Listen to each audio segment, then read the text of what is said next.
नित्यानन्दकरी वराभयकरी सौन्दर्यरत्नाकरी निर्धूताखिल पापनाशनकरी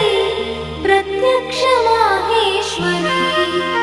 प्राणेयाचलवंशपावनकरी काशीपुराधीश्वरी भिक्षां देहि कृपा